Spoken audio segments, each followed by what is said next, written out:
order to protect the Delta smelt. Let me move on to the And by the way, I don't really believe it's the Delta smelt, because nobody could do that. It's not endangered either. They have it in other locations, et cetera. They're doing seemingly, you told them what you would do. Joe Biden said he would not do it. Let me move on to the economy, because it's so important. It was such a big Just, yeah. I was very clear about it. Very clear. I said I was going to release him, and probably very quickly. And they voted for me, and I won in a landslide. And that was only one of the many reasons. Joe said he would not do preemptive pardons back in 2020. Chuck Schumer said it. Schiff said it. They all said it. The media said it. The precedent that he set on pardons is amazing. That's a much bigger story, but people don't like talking about it. He pardoned everybody, but he didn't pardon himself. And remember this, those people that he pardoned are now mandated, because they got a pardon, to testify, and they can't take the fifth. Should Congress investigate that? I think we'll let Congress decide. Sean Hannity was the only person in the room that wasn't able to pick up on the fact that Donald Trump had no desire to talk about the economy that he's yet to address, despite his cartoonish promises on the campaign trail. You know, I was always against that with presidents and Hillary Clinton. I could have had Hillary Clinton a big number done on her. Have you changed your mind? And I didn't want to. Well, I went through 4 years of hell by this scum that we had to deal with. I went through 4 years of hell. I spent millions of dollars in legal fees, and I won. But I did it the hard way. It's really hard to say that they shouldn't have to go through it also. It is very hard to say that.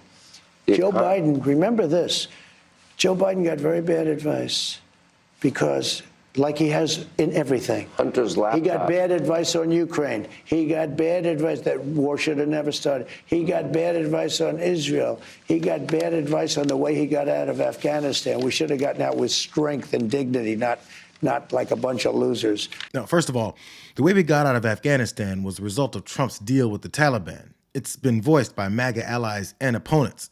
But this portion of his interview with Hannity was a blatant illustration of a guy that thinks he can keep talking about Joe Biden and Hillary Clinton to avoid discussing any of the populist promises that he's set to break.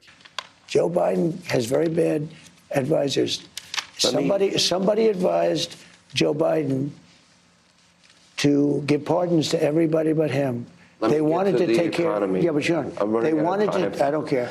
They're yelling at me. This is more important because right now the economy is going to do great. I want to know about I'm here, so the economy. But you have to understand, he had bad advisors on almost everything. It's like in the old days when the Secretary of State said he never made a correct decision on foreign policy. Joe Biden got very bad advice.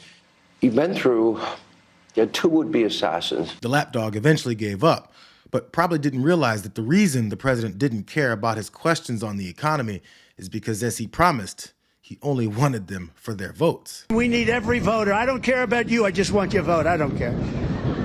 See, now the press will take that and they'll say he said a horrible thing. Maybe because instead of lowering the price of groceries or ending every war in the world on day one, he's busy stripping Americans of their rights and trying to create his hierarchical white nationalist government. There is a lot of confusion across the federal workforce this morning about several of these orders. This one on DEI calls for an end to all diversity, equity, and inclusion programs across the federal government, telling the employees who work in such programs to stop working as of 5 o'clock yesterday on paid administrative leave. And George, further, the order was accompanied by a memo that went out to federal employees telling them that sometimes these DEI programs are hidden through, quote, coded or imprecise language.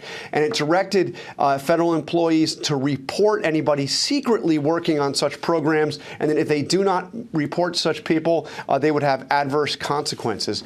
There was another order that directed the Department of Justice to freeze all ongoing litigation out of the Civil Rights Division, very large division at the Department of Justice. Pay attention. I mean, stay woke. Because as he praises the 12 black and brown folks that voted for him, thinking they were the chosen ones of the king, his immediate actions involve scrapping the protections that kept well-documented discriminatory practices from happening on a wide scale.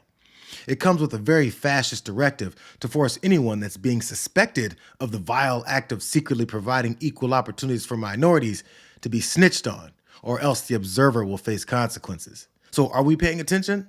They convinced enough people that this country wasn't built on racism and white supremacy, and that its systemic policies haven't allowed it to thrive behind a very thin veil.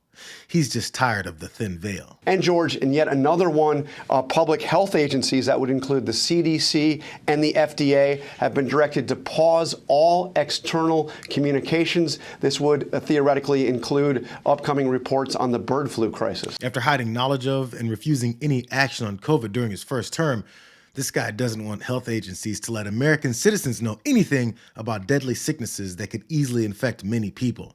So as he's calling for us to leave the World Health Organization, the plan is to blame them for this mishandling of the pandemic. But just in case anyone that they call the deep state wants to warn Americans of the impending danger that this madman is looking to inflict, his government of yes men is already taking shape. And John, 160 members of the national security staff in the White House have been sent back to their agencies.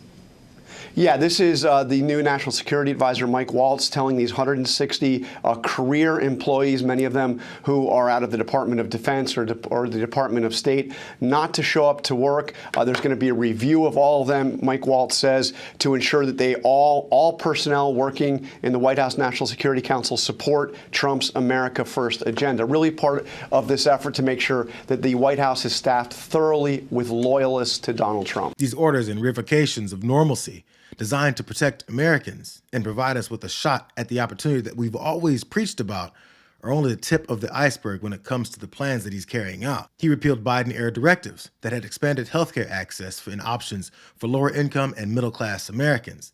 The only reason he only had concepts of a plan during that debate with Kamala Harris is because the concept was to strip people of their coverage and access. So in case you're keeping score at home, the price of milk and eggs are nowhere near his mind. The rising cost of owning a home and rental prices, they're nowhere of concern to him. He's too busy declaring that a small number of trans Americans don't deserve to be recognized as humans here, while his day one promise of world peace has become someone else's problem. So Sean Hannity should hear him when he says, "I don't care." I would fix that within 24 hours. And if I win, before I get into the office, I will have that war settled. 100% sure. As president-elect, if I win this election, the first thing I'm going to do is call up Zelensky and call up President Putin, and I'm going to say, you got to make a deal. This is crazy. Mr. President, when you're back here in Davos next year, will there be then a peace agreement with Ukraine and Russia by then? Well, you're going to have to ask Russia. Ukraine is ready to make a deal.